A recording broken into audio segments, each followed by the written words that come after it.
Hello friend, आप सभी का स्वागत है आपके अपने चैनल पर बुक्स बिलीवर पर। दोस्तों, आज के बुक समरी में हम जानेंगे इनर इंजीनियरिंग। ये जो इनर इंजीनियरिंग बुक लिखी गई है वो सद्गुरु के द्वारा लिखी गई, लेकिन यह बहुत ही अच्छी बुक है जिसे सभी को सुनना चाहिए, क्योंकि इस चीज़ की तलाश हम बाहर से कर रहे हैं, वो हमारे अंदर ही है, बस हमें उस तक पहुँचना है। इस बुक के माध्यम से सद्गुरु का उद्देश्य यह है कि आनंद आपका हमेशा साथी बन जाए।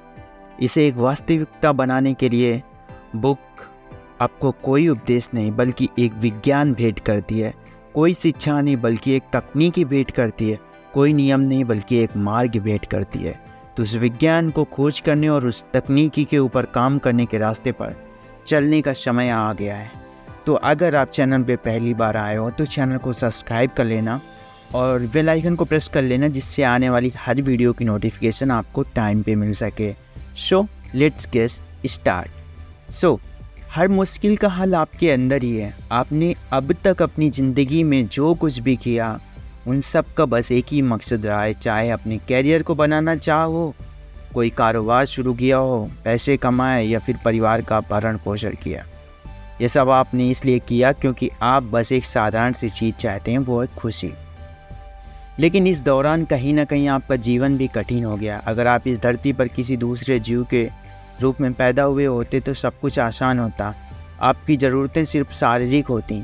जिस दिन पेट भर खाना मिल जाता उस दिन शानदार हो जाता।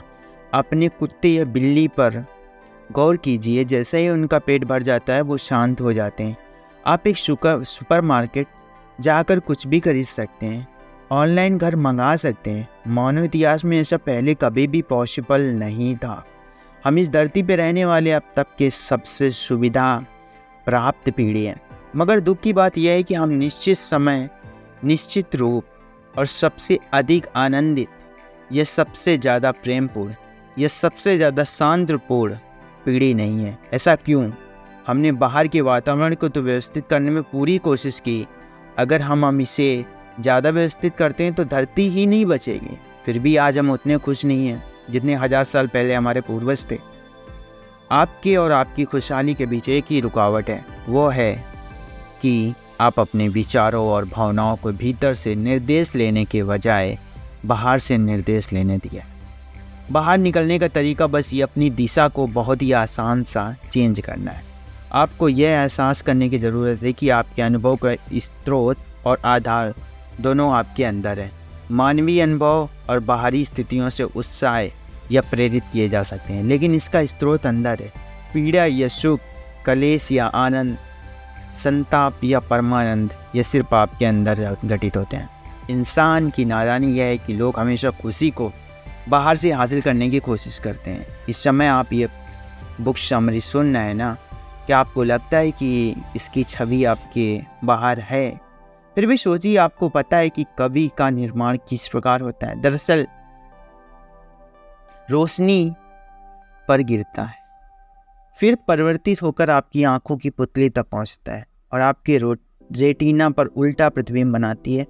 आप पूरी कहानी जानते हैं तो असल में इस वीडियो को अंदर से देख रहे हैं। आप सारी दुनिया को कहाँ देखते हैं? अपने भीतर ही। आपके साथ ही कुछ ना कुछ भी घटा है, आपने अपने अंदर ही किया है। उजाला, अंधेरा, पीड़ा, शोक, संताप, परमानंद, सब कुछ आपके अंदर है। एक बार की बात है कि दक्षिण भारत में आदमी ईशा योग केंद्र ढूंढते हुए आया। वह पास के गांव में पहुंचा और वहां स्थानीय लड़कों से पूछा, ईशा योग केंद्र कितनी दूर है? लड़कों ने अपने सिर खुजाते हुए कहा कि 24,996 मील। तो वह आदमी चौंक गया, इतनी दूर? लड़के ने कहा, हाँ, आप जिस तरफ जा रहे हैं उधर ही उसकी इतनी ही दूर है, लेकिन अगर आप इसे पलट कर देखें तो बस 4 मील की दूरी है। अगर आप बाहर की तरफ से जाते हैं तो यह अंतहीन है, लेकिन अगर आप भीतर की तरफ से जाते हैं तो सिर्फ एक पल की दूरी है। उस एक पल में सब कुछ बदल जाता है। उस एक पल में आपकी खुशी खोजी नहीं रहती, बल्कि आपका अपना जीवन आनंद और अभिव्यक्त हो जाता है। खुद बनाए अपना भाग्य ना। एक बार सद्गुरु अब धरती पर गरीबी कैसे दूर की जाए विषम और आयोजित अंतर्राष्ट्रीय सम्मेलन में भाग लेने गए। वहाँ पर जिम्मेदारी के पदों पर काम करने वाले और नोबेल पुरस्कार पाने वाली कई हस्तियाँ भी थी। सम्मेलन के दौरान एक पार्टिसिपेंट ने कहा कि हम इन प्रॉब्लम को सुलझाने की कोशिश क्यों कर रहे हैं, क्या यह सब ईश्वर की इच्छा नहीं है? सद्गुरु ने जवाब दिया, हाँ, अगर कोई मर रहा है, अगर कोई भूखा है, तो ये जरूर ईश्वर की इच्छा ही होगी। अगर आपका पेट खाली है, अगर आपका बच्चा भूखा मर रहा है, तो इससे जूझने के लिए आपके पास अपनी योजना होगी या नहीं? जब भी बात अपनी ज़िंदगी की आई तो हम सब फैसले अपने हाथों में ले लिए, लेकिन जहाँ दूसरे लोगों की दुर्भाग्य की बात आई तो हम सब उसे भाग्य कहकर अपना ज्ञान झाड़ने लगते हैं। वाकई ये कितना सुविधाजनक शब्द है। भाग्य हमारा एक प्रिय बहाना बन गया। असफलता से निपटने का एक तरीका है और हर तरीके की बुरी स्थितियों में खुद को समझाने का एक फरेब, लेकिन भीतर की ओर रुख करना अपने भाग्य का स्वामी बनने की दिशा में पहला कदम। 100 साल पहले जिस विभिन्न प्रकार की बीमारियों से लोग भगवान की मर्जी समझकर हाथ खड़े कर देते थे, वो आज हमारे काबू में है। ऐसा इसलिए क्योंकि हमने कुछ खास परिस्थितियों पर निमंत्रण पा लिया। मनुष्य होने का मतलब यह है कि आप जिन परिस्थितियों में जी रहे हैं उन्हें जैसा चाहे ढाल सकते हैं, लेकिन आज दुनिया में ज़्यादातर लोग अपनी परिस्थितियों में ढल जाते हैं।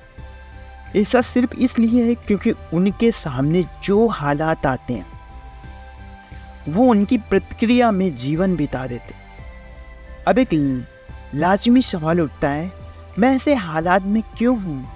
क्या यह मेरा भाग्य नहीं है? हम जिस चीज़ की जिम्मेदारी नहीं लेना चाहते, जिसका तार्किक रूप से मतलब ही नहीं निकाल सकते, उस पर भाग्य का ठप्पा लगा देते हैं। यह शब्द तसल्ली तो देता है, लेकिन हमको कमज़ोर बना देता है। आपका भाग्य अनजाने में आप खुद लिखते हैं। अगर आपको अपने भीतर सारी में आधिकारिक हासिल करना है तो आपका 15-20% जीवन भाग्य खुद आपके हाथों में है। अगर आपका अपने मन पर अधिकार है तो आपके जीवन में भाग्य 50 से 60% ही आपके हाथों में है।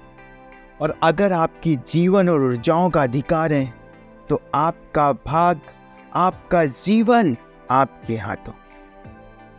सो इस पॉइंट को हमें थोड़ा गौर करना है कि मन और हमारी एनर्जी, हमारा माइंडसेट और हमारी बॉडी की पावर, अगर आपके पास ये दोनों चीज़ें आपके कंट्रोल में है तो आपका भाग्य भी आपके हाथ में है, आपके कंट्रोल में है।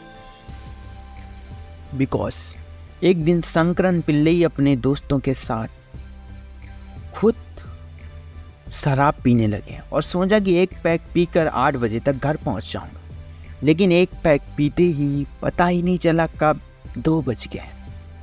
जैसे शंकरन पिल्लई ने घड़ी देखी और लड़खड़ाते हुए भागे। शॉर्टकट के चक्कर में गुलाब के गार्डन से निकले वहाँ गिर गए, जिससे उनके चेहरे पर खरोंची आ गई। लेकिन वे जैसे तैसे उठे और घर पहुँचे। अपने चेहरे पर मल्लम पट्टी करने के बाद बाथरूम में गया और फिर चारपाई पे जाकर सो गए। उनकी सुबह बीबी ने बाल्टी भर पानी उनके ऊपर डाला, कहा, अरे बेवकूफ़, तुम फिर से पीने लगे। नहीं प्रिय, मैंने तुमसे 6 महीने पहले वादा किया था कि तब से बूंद तक नहीं छुई है। उसने उन्हें कमीज से पकड़ा और घसीटते हुए बाथरूम में ले गए और सामने शीशा दिखाया। सारी बैंड एंड शीशे पर चिपकी थी। जब आप पीड़ा, कलेश या गुस्से में होते हैं तो वह समय आपके भीतर झांकने का होता है, न कि अपने आसपास देखने का। खुशहाली पाने के लिए आपको ठीक करने की ज़रूरत है, वह सिर्फ आप हैं। आप ये भूल जाते हैं कि आप बीमार होते हैं, आपको दवाइयाँ की ज़रूरत पड़ती है, आप भूखे भी होते हैं तो आपके ही भोजन की ज़रूरत होती है। तो ये सिर्फ आप ही हैं जिसे ठीक करने की ज़रूरत है। लेकिन इस साधारण सी बात को समझने में लोग कई जीवन लगा देते हैं और इससे फ़र्क नहीं पड़ता कि आप कौन हो। आपकी ज़िंदगी तब तक सही नहीं हो सकती जब तक कि आप सही काम नहीं करेंगे। हो सकता है कि आप खुद को अच्छा इंसान मानते हो, लेकिन अगर आप अपने बगीचे में पानी नहीं देते तो फूल कैसे आएंगे? अगर आप नतीजे चाहते हैं तो आपको सही काम करने होंगे। ना कोई सीमा, ना कोई बोझ। कौन है जिम्मेदार? ये एक बड़ा सवाल है। आप अभी जैसे हैं उसके लिए कौन जिम्मेदार है? आपके जीन्स, आपके पिता, आपकी माता, आपकी पत्नी, आपके पति, आपके शिक्षक, आपके बॉस, आपकी सास, ईश्वर, सरकार, या ये सभी? हर जगह ये स्थिति है। किसी से पूछिए आप ऐसी स्थिति में क्यों हैं, तुरंत जवाब आता है आपको पता है जब मैं बच्चा था ना तो मेरे माता पिता जवाब में थोड़े बहुत फेरबदल के साथ वही पुरानी कहानी होती है। सो आइए पहले हम समझते हैं कि उत्तरदायित्व या जिम्मेदारी शब्द से हमारा मतलब क्या है। इंग्लिश में इसे कहते हैं रिस्पॉन्सिबिलिटी।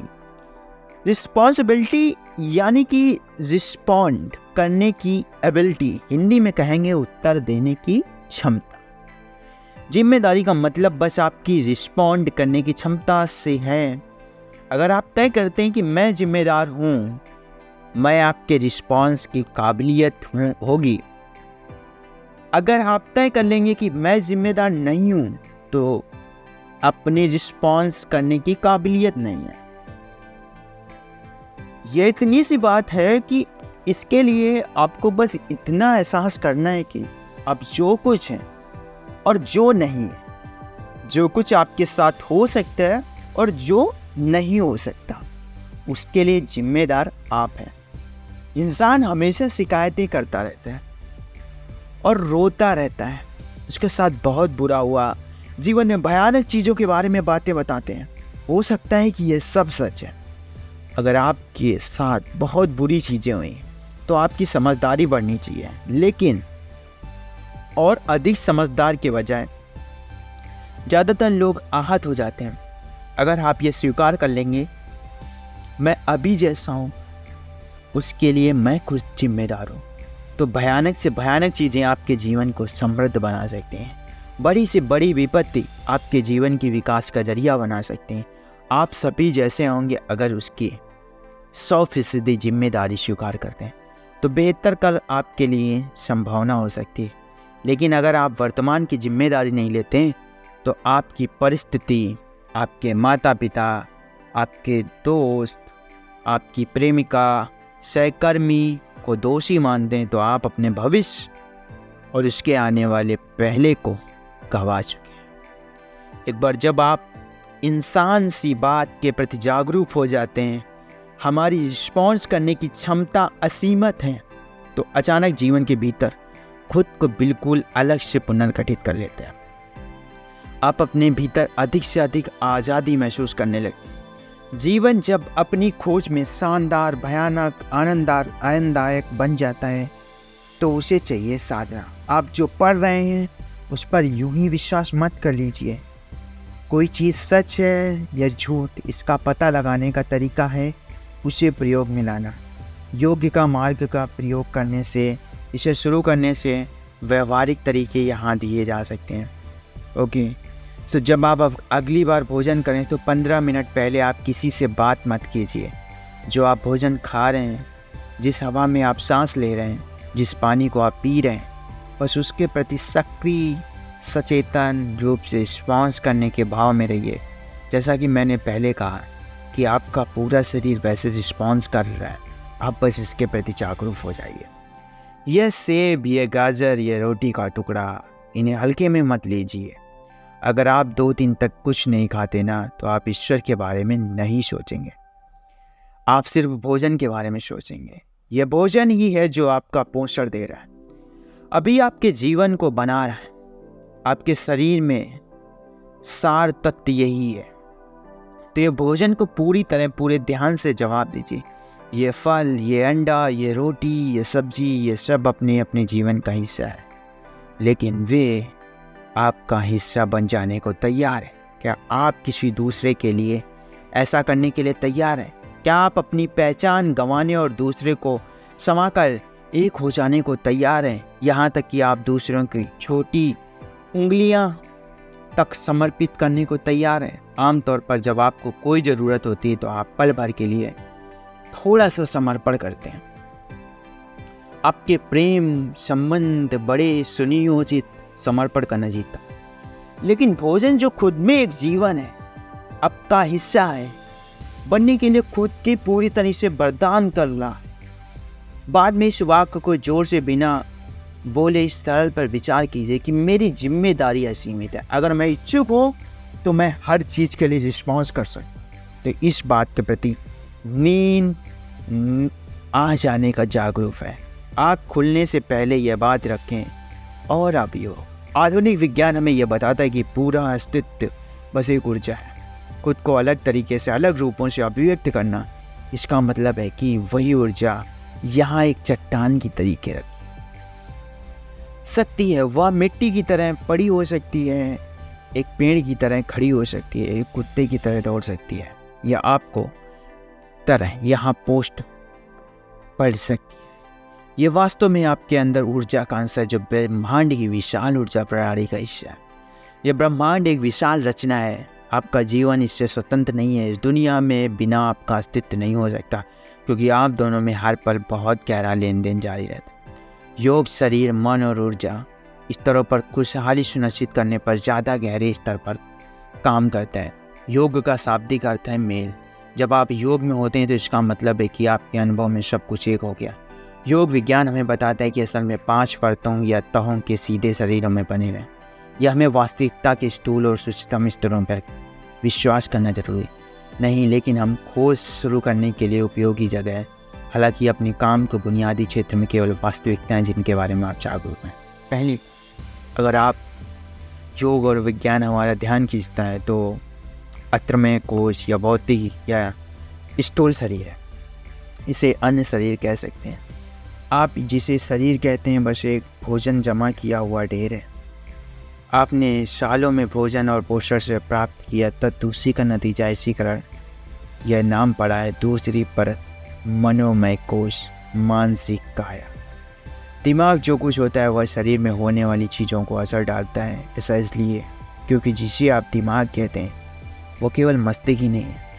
इस दिमाग, इंसानी दिमाग के अंदर शरीर के किसी एक हिस्से की स्थिति नहीं है। इसके बजाय हर कोशिका में अपनी बुद्धिमत्ता होती है। तो आपका पूरा मानसिक शरीर होता है, मन पूरी संरचना होती है। मानसिक काया जो कुछ होता है वो भौतिक काया से भी होता है। जो भौतिक काया से होता है वो मानसिक काया से भी होता है। जो मन के स्तर में होने वाले उतार चढ़ाव रासायनिक प्रतिक्रिया पैदा करते हैं, और यह रासायनिक प्रतिक्रिया मन के स्तर में उतार चढ़ाव पैदा करती है। भौतिक काया और मानसिक काया हार्डवेयर और सॉफ्टवेयर की तरीके हैं। हार्डवेयर और सॉफ्टवेयर जब तक कुछ नहीं कर सकते जब तक कि आप उसमें सही किस्म की ऊर्जा प्रोवाइड नहीं करते। तीसरी परत, प्राण कोश यानी ऊर्जा शरीर। अगर आपका ऊर्जा शरीर सही संतुलन में रखते हैं तो आपके भीतर मानसिक शरीर रूप से बीमारी नहीं होगी। आज इस बात को वैज्ञानिक प्रमाण है कि आनुवंशिकता स्मृति का विज्ञान है, अपरिवर्तनीय है। डीएनए में बुनियादी पहलुओं के अलावा हर चीज़ को बदला जा सकता है। यहाँ की रोगों के प्रति संवेदनशीलता, आनुवंशिकता प्रवृत्ति को भी। अभ्यास की किसी भी खास बीमारी को ठीक करने के लिए उनका लक्ष्य बस हमारी शरीर की ऊर्जा और ख़ास तौर से होता है। तो ये हमारे शरीर के अंदर बहुत से न जाने कितने ब्रह्मांड, न जाने कितनी साधना, न जाने कितना तालमेल, न जाने कितने शरीर के लिए ईंधन, मतलब कि न जाने कितने लक्ष्य, न जाने कितनी इंस्पिरेशन, न जाने कितने तरीके हमारे शरीर के अंदर है। बस इस बुक समरी से हमें बस यही कुछ इम्पॉर्टेंट पॉइंट सीखने को मिलता है। इस the life is nothing, it's all about your control. Whatever you think, whatever you will life. So इस वीडियो से हमें यही सीखने को मिलता है कि आपका जीवन आपके कंट्रोल में है।